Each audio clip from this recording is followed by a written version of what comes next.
चंद्रशेखर आजाद बातें बहुत अच्छी कर रहे हैं, लेकिन जाने अनजाने में उन्होंने हाल ही में लोगों की आस्था पर अब प्रहार करना शुरू कर दिया है। हाल ही में चंद्रशेखर ने एक ट्वीट किया जिसमें उन्होंने कहा कि पाखंडियों पर पुष्प वर्षा हो रही है और जो युवा हैं जो नौकरी मांगने जा रहे हैं उन पर लाठीचार्ज होने लगी है, जिसके बाद से अब सोशल मीडिया में दो गुट बन गए। जिसके बाद अब ये कहा जाने लगा कि चंद्रशेखर अब कावड़ियों को जाने अनजाने में पाखंडी कह रहे हैं।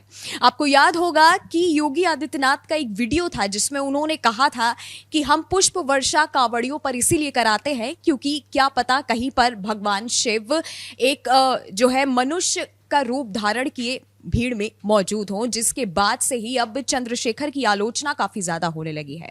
मेरे साथ प्रकाश जी मौजूद हैं। प्रकाश जी, जिस तरह से चंद्रशेखर का एक ट्वीट वायरल हो रहा है और जिस तरह से लोगों का अब ये कहना है कि क्या सारे कावड़िए जो हैं वो पाखंडी हैं, चंद्रशेखर ये कहना चाहते हैं, क्या कहानी है?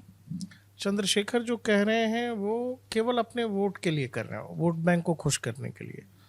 और उन्होंने जो कास्ट कॉम्बिनेशन के आधार पर और मुस्लिम वोट बैंक के आधार पर उनकी नेतागिरी चल रही है, और उसमें चंद्रशेखर जैसे नेताओं के लिए बड़ा आसान है कि कुछ भी कह देना। चंद्रशेखर क्या ये भी हिम्मत कर पाएंगे कि इस देश में मुहर्रम में जुलूस निकलता है, इफ्तार पार्टी में बड़े बड़े नेता जाते हैं, बुलाए जाते हैं, सरकारें भी, पॉलिटिकल पार्टियां भी इफ्तार पार्टी का आयोजन कराती हैं। क्या जो उसके अलावा जो तजिया निकलता है, शब बारात निकलती है, तो बता पाएंगे कि ये पाखंड है या केवल एक धार्मिक गतिविधि है जो धर्म से जुड़ी हुई है? नहीं कह पाएंगे। तो चंद्रशेखर हो या देश में और भी कई सारे नेता, वो मौका ढूंढते रहते हैं। मौका उनको किसी सामाजिक कारण में मिल जाए, किसी आंदोलन में मिल जाए, मौका ये कि किसी भी तरह से सनातन धर्म को, देश के हिंदू समाज को किसी भी तरह से अपमानित किया जाए, नीचा दिखाया जाए। वो कई बार जानबूझकर भी करते हैं, अधिकतर तो जानबूझकर के ही किया जाता है, बस इसीलिए कि सामने वाले को अपीज कर सके। अगर सामने वाली भीड़ निकल रही है लगातार सड़कों पर और आपने कभी उसको कुछ कहा ही नहीं, बनिस्बत इसके दूसरे को आप बोल रहे हो, तो सामने के लोगों को अच्छा लगेगा ना। तो यही बात है। चंद्रशेखर जो बात कह रहे हैं अपने ट्वीट में, उस ट्वीट में कुछ भी बुरा नहीं है सिवाय इक्के की पाखंडियों पे पुष्प वर्षा। तो ये चंद्रशेखर आजाद रावण थोड़ी तय करेंगे क्या है वो, क्या समझते हैं धर्म को, क्या जानते हैं। मैं गया था इंटरव्यू करने उनका, एक सवाल पे तो बिफर जाते हैं, एक सवाल पे। पूरी राजनीति चंद्रशेखर आजाद रावण की जिस चीज पे टिकी हुई है उसी से संबंधित एक सवाल मैंने पूछ लिया तो उस पर तो वो बिफर गए। और वो कह रहे हैं कि पाखंडी, दरअसल वो कह रहे हैं जो लोग कांवड़ लेकर के जाते हैं उस पर उत्तर प्रदेश सरकार पुष्प वर्षा करती है। और सच यही है कि इसी उत्तर प्रदेश में कांवड़ ले जा रहे लोगों पर पत्थरबाजी हो जाती थी, कांवड़ यात्रियों के साथ दुर्व्यवहार किया जाता था, अब वो नहीं होता है। तो यही बात है कि बात थी, आप छात्रों की कर रहे थे, बहुत अच्छी बात है, करनी चाहिए। छात्रों पर लाठीचार्ज किया उत्तर प्रदेश पुलिस ने, आप सवाल करते, बहुत अच्छी बात है। और सरकार की हर गलत नीति पर विपक्ष के नेता को सवाल उठाना ही चाहिए, लेकिन सवाल की आड़ में हर बार आप देश के हिंदुओं को निशाने पर क्यों ले लेते हैं? भाई, हिंदुओं ने क्या बिगाड़ा है? क्या चंद्रशेखर ये समझते हैं कि इस देश का जो दलित समाज है वो हिंदुओं से इतर है क्या, या कुछ ऐसा सोचने की या तैयार करने की कोशिश में है? तो ये भाई, सपना देखना कोई बुरी बात नहीं है, लोग देखते हैं सपना, लेकिन मैं ये कह रहा हूँ कि चंद्रशेखर जो कर रहे हैं वो जानबूझकर कर रहे हैं नंदनी। इसमें ऐसा नहीं है कि बस अनायास हो गया। चंद्रशेखर ने उसकी जगह वो क्यों नहीं लिखा कि जो लोग मुहर्रम का जुलूस निकालते हैं वो पाखंडी लोग हैं, तजिया निकालने वाले लोग पाखंडी हैं। इफ्तार के नाम पर इस देश में कितना पैसा फूंक दिया पॉलिटिकल सिस्टम ने। दिल्ली में प्रधानमंत्री आवास में इफ्तार होता था तो उसमें पैसा नहीं लगता था। वो पाखंड था कि नहीं था? अगर वो पाखंड नहीं था तो ये पाखंड क्यों है, ये तो चंद्रशेखर ही बताएंगे। जिस तरह से चंद्रशेखर रावण जो है उनका नाम मशहूर है कि वो जहां जाते हैं लाखों की भीड़ चंद सेकंड में जो है वो इकट्ठा कर लेते हैं। चाहे वो दिल्ली की बात हो, चाहे झारखंड में हमने देखा हाल ही में उन्होंने योगी आदित्यनाथ के बटेंगे तो कटेंगे पर कहा कि वो लोगों को बांटना चाह रहे हैं, वो और कुछ नहीं कर रहे हैं। वो चाहते हैं कि देश में जो लोग हैं वो अलग अलग बट के रह जाएं। लेकिन मैं यहाँ पे दलित और मुसलमानों की बात करने के लिए आया हूँ। उन्होंने नारा अपना अलग दिया कि पढ़ेंगे तो आगे बढ़ेंगे। अच्छा नारा है ये, पढ़ेंगे तो बढ़ेंगे, अच्छा नारा है। देश के मुसलमानों को बहुत साजिश कह लीजिए या करीने से इस देश के पॉलिटिकल सिस्टम ने आज़ादी के बाद शिक्षा से दूर रखा। शिक्षा से दूर इसीलिए रखा क्योंकि इस समूह को जो हम कह देंगे ये समूह मान लेगा, आंख बंद करके भरोसा करेगा कि देखो बीजेपी तुमको खत्म कर देगी, बीजेपी तुमको बर्बाद कर देगी, इसीलिए वोट हमको करते रहो। आज़ादी के बाद से इसीलिए मुसलमानों, आप सबसे ज़्यादा गरीब देख लो, सबसे ज़्यादा अपराधीकरण अगर किसी समाज का है देश में, मैं अगर कोई आंकड़ा ऐसा नहीं है लेकिन अगर आप रिसर्च करोगे तो आपको ये पता लगेगा देश की जेलों में जो लोग बंद हैं मुसलमानों का बहुत बड़ा तबका है जो अपराधियों में एक शुमार है, जबकि आबादी कितनी है 15%। लेकिन जब देश के जेलों में आप क्रिमिनल्स को गिनोगे तो ये प्रतिशत 30 से 40% या उससे ऊपर चला जाता है। किसी भी जेल की बात मैं कर रहा हूँ। तो इसीलिए शिक्षा से तो दूर रखा गया उस समाज को। तो ये तो बड़ी अच्छी बात कर रहे हैं, लेकिन वो पहली बात क्यों कही, पाखंडियों पर पुष्प वर्षा? तो ये दरअसल केवल राम इनकी बात नहीं है, चंद्रशेखर की, इनके जैसे तमाम नेता हैं जो कोई मौका नहीं छोड़ते कि कहीं ना कहीं आपको लगेगा कि हिंदुओं को अपमानित करने की बात हो रही है, हिंदू हिंसक होता है। राहुल गांधी ने सदन में कहा, देश के सदन में, हिंदू हिंसक होता तो पाकिस्तान से खत्म हो रहा होता, बांग्लादेश से खत्म हो रहा होता, अपने ही देश में कश्मीर छोड़ करके देश के दूसरे राज्यों में भाग रहा होता क्या? और अभी भी कश्मीरी पंडित कश्मीर वापस नहीं लौट पाए। तो ये जो चीजें हैं नहीं, उनको बार बार इस तरह से नैरेटिव में डालने की कोशिश होती है और नेता जानबूझकर ऐसा करते हैं क्योंकि उनको ये लगता है जो मुस्लिम वोट बैंक उनकी राजनीति का आधार है वो उसको अपीज कर रहे होते हैं, उसको खुश कर रहे होते हैं। चंद्रशेखर ने उस पूरी लाइन में बड़ी अच्छी अच्छी बातें कही हैं, लेकिन एक लाइन से उनका वो मुस्लिम तुष्टीकरण पूरा होता है। और ये मजबूरी है चंद्रशेखर रावण और इन जैसे राजनेताओं की कि हर बार इन लोगों को हिंदू होते हुए भी देश के सनातन को, देश के समाज को, हिंदुओं को एक तरह से कहिए जलील करना होता है, और ये जलील करना ही है।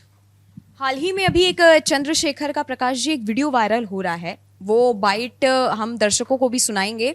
उस बाइट में वो खुली चुनौती योगी आदित्यनाथ को दे रहे हैं कि अगर झारखंड में योगी आदित्यनाथ रैली करने आए हैं, स्टेज पे चढ़ कर के वो कह रहे हैं कि मैं खुली चुनौती देता हूं कि सीएम जो है वो हार जाएंगे और मैं ही जीतूंगा यहाँ पे और कोई नहीं जीतेगा।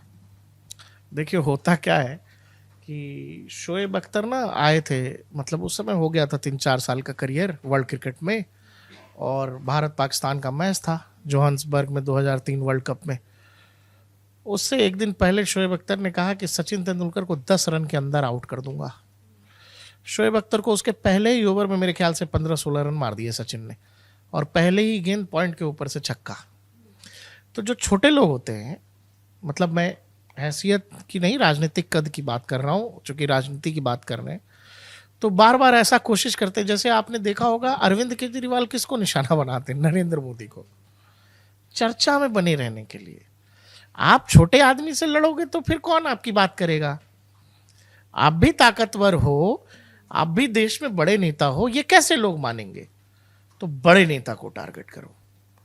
योगी आदित्यनाथ का कद आज की राजनीति में, देश की राजनीति में बहुत तेजी से ऊपर जा रहा है, और चंद्रशेखर जितना भी चाहे देश घूम लें, राजनीति उनकी वही होनी है जो मायावती जी की है, उत्तर प्रदेश भर की राजनीति है। तो उत्तर प्रदेश में सबसे बड़ा नेता कौन है? योगी आदित्यनाथ। पिछले 2 बार से हैं, लगातार हैं, चीफ मिनिस्टर 27 में भी हो सकता है उन्हीं के नाम पर बीजेपी जाए। तो बड़े नेता पर आदमी तभी टारगेट करता है कि खुद भी चर्चा में बने रहें। नगीना से सांसद हैं, उत्तर प्रदेश से संबंध रखते हैं, पार्टी का विस्तार करना चाहते हैं, और बहुत बड़ा वैक्यूम है भी क्योंकि मायावती का वोटर जो है पूरी तरह से बीजेपी या फिर समाजवादी पार्टी की तरफ शिफ्ट हुआ है। तो वो वोट बैंक क्या दूसरी तरफ जा सकता है, उसकी तरफ चंद्रशेखर उम्मीद से देख रहे हैं। और यही कारण है कि योगी आदित्यनाथ पर बयान दे रहे। नहीं, योगी आदित्यनाथ का कद और चंद्रशेखर के कद में भाई कोई तुलना ही नहीं है। क्या तुलना है? तो ऐसा लोग करते हैं कि जब जो सबसे छोटा नेता रहता है, आप देखिए ना कि आजकल कांग्रेस हो या किसी भी पार्टी का नेता, आप किसी भी गली मोहल्ले के नेता से बात करो, वो आपको या तो योगी आदित्यनाथ के खिलाफ कुछ बोलता नजर आएगा या नरेंद्र मोदी पर। बस इसीलिए बड़े आदमी का जब आदमी नाम लेता है तो थोड़ा बड़ी बात होती है, थोड़ा अखबार में जगह मिल जाता है, चैनलों पे बाइट चल जाती है, हो गया, बात खत्म। क्या इस तरह से कह सकते हैं जिस तरह से योगी आदित्यनाथ लगातार एक के बाद एक बयान देते आए हैं, बटेंगे तो कटेंगे, एक रहेंगे तो नेक रहेंगे, तमाम तरह के जो नारे वो देते गए, उसके बाद अगर हम चंद्रशेखर रावण को देखें तो वो पहले उन्होंने पाखंडियों पर पुष्प वर्षा की बात कही। उसके बाद जो इलाहाबाद में छात्रों का प्रोटेस्ट हो रहा, उन्होंने कहा कि आपका भाई जो है सड़क से लेके संसद तक आपके साथ ही खड़ा हुआ है। उसके बाद उन्होंने झारखंड में खुली चुनौती योगी आदित्यनाथ को दे डाली कि अगर आप यहाँ लड़ोगे तो मैं चुनौती देता हूं कि आप हार जाओगे। उसके बाद उन्होंने नरेंद्र मोदी और योगी आदित्यनाथ को लेके भी बोल दिया कि वो देश को बांट रहे हैं, और उसके तुरंत बाद वो आजम खान के बेटे से भी मिलने चले जाते हैं, जिसके बाद से ये बातें होने लगती हैं कि अखिलेश यादव को भी अब वो राजनीति में जो है पीछे छोड़ने पर आ रहे हैं, क्योंकि उन्होंने आजम खान के बेटे को अपना भाई बताया सरेआम। चंद्रशेखर बुआ बोलते हैं मायावती जी को कि हमारी बुआ है। मायावती जी कहती हैं हम जानते ही नहीं कौन है। तो ये सब होता है राजनीति में नंदनी, ये सब कोई बड़ी बात नहीं है। चंद्रशेखर जो कर रहे हैं वो केवल इसीलिए कर रहे हैं कि उनको ये लगता है कि मैंने कहा तो आपसे कि बड़े आदमी का नाम लेंगे तो नाम बड़ा होगा, हम चाहे जितने, अरे ये तो आएगा ना कि फलाने जी ने मोदी जी को चुनौती दे दी, है ना। तो जो कुछ कर रहे हैं चंद्रशेखर, वो भविष्य की राजनीति के लिए अपने आप को तैयार कर रहे हैं, क्योंकि उत्तर प्रदेश में जो SC ST वोटर है उसके पास सीधा दिखने वाला कोई दलित नेता अभी कोई है? मायावती जी एक तरह से शिथिल हो चुकी हैं, बहुत सक्रिय राजनीति में है ही नहीं। आकाश आनंद क्या करेंगे नहीं करेंगे ये सब भविष्य के अधर में। चंद्रशेखर की शुरुआत एक तरह से कह लीजिए 2024 लोकसभा चुनाव में नगीना से हो गई है।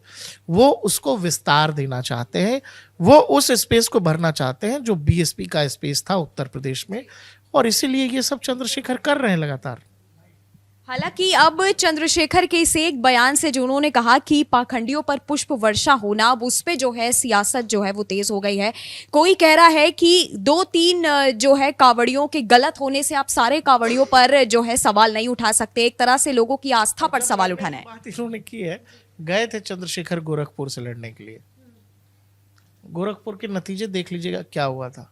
ऐसे ही चुनौती देके ऐसे दम भर के, क्या योगी जी देख लेंगे ऐसा वैसा ये वो, हम CM सिटी से ही लड़ रहे हैं। गए थे, होश पाखते हो गए, फिर गोरखपुर की तरफ अब जाते भी नहीं है। तो ये सब कर चुके हैं चंद्रशेखर। अब नेताजी लोग ऐसे ही होते हैं, कहीं जाके अपना जो अपना, भाई आपको गैलरी प्ले करना होता है, सामने भीड़ होती है, भीड़ ताली कैसे पीटेगी? तो ताली मरवाने के लिए नेता लोग अपना बोलते रहते हैं, जो उसमें क्या है। तो आपका इस बयान पे क्या मानना है? जिस तरह से चंद्रशेखर का ट्वीट इस समय हर जगह वायरल हो रहा है सोशल मीडिया पर, पाखंडियों पर पुष्प वर्षा होना, आपका क्या कहना है? आप हमें नीचे कमेंट सेक्शन में कमेंट करके बता सकते हैं।